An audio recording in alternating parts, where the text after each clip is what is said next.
Throughout this year, we have brought you breaking news and important updates that have happened all across KELOLAND. Carly Phillips compiled a list of some of this year's top stories and shares some of those with us in tonight's Eye on KELOLAND. From devastating floodwaters that submerged entire communities,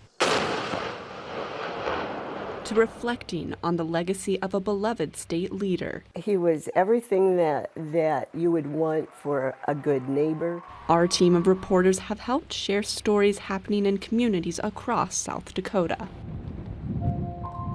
In February, many were struck with heartache after the tragic loss of Moody County Chief Deputy Ken Prorock. He was killed during an officer pursuit near the I-29 and Coleman exit. Obviously, we go through a lot of effort and training to try to prevent these types of things, but everybody's also still aware that it still happens. So there's sadness and some resignation, and we're going to continue to go to work and do what we can. Thousands attended his funeral and lined the streets of Madison to honor him.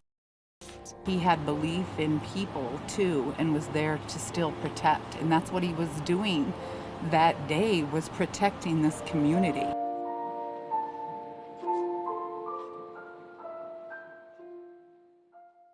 Just 1 month later, another tragedy struck the state.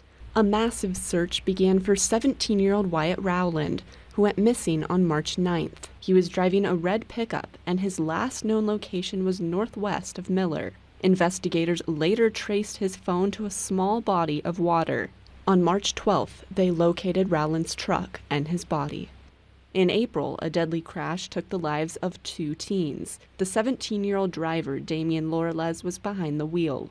A December court hearing ruled that Lorelez will be tried in adult court. Then controversy stirred the state after Governor Kristi Noem wrote about shooting her 14-month-old German wire-haired pointer named Cricket after a bad hunting trip.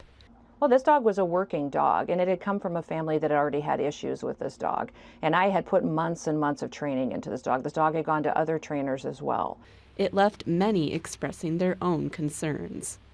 I think any dog probably isn't really a good hunter or a great dog until they're like 3 and 4 years old, because then they started to settle down a little bit. In June, historic flooding devastated communities across the region. It was 8 minutes from the time that I was in my bedroom and heard my neighbors screaming because I was texting with a friend. It was 8 minutes from the time I was in my bedroom until the time I got onto high ground and called my son to say, I'm safe, I'm okay, I'm out of the water. The state received a presidential disaster declaration, but the damage stretched across South Dakota's borders. Rock Valley Iowa School had extensive damage. People from Rock Valley, people from surrounding communities, surrounding schools showed up in waves and helped us clear all the contents out. As communities continued to recover, South Dakota would lose one of its most influential former leaders in October. Former U.S. Senator Tim Johnson was 77 years old when he passed. Although Tim Johnson and I ran against each other, we were friends. I don't know if many people know that or not, but I considered him a friend. It was never a race where there was a harsh word said on either side. I think we both had some issues in mind, and it was an issues-oriented campaign. In Sioux Falls, many faced disappointment when a concert celebrating the 10-year anniversary of the Denny Sanford Premier Center was canceled. In an Instagram post, scheduled pop singer Pink shared her struggle with pain. I miss you already. And November brought the excitement of Election Day. Results would shake up the state, especially when it came to the newly learned roles of South Dakota Governor Kristi Noem and Senator John Thune. He's truly a statesman in the way that I like to see a statesman. He's a father and a grandfather, and I believe that he's going to bring that level of honesty and integrity to the office.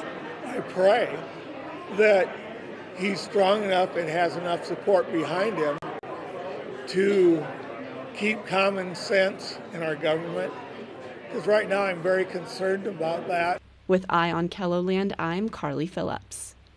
Those were just some of our top stories that we covered this year. You can revisit even more under this story on KELOLAND.com.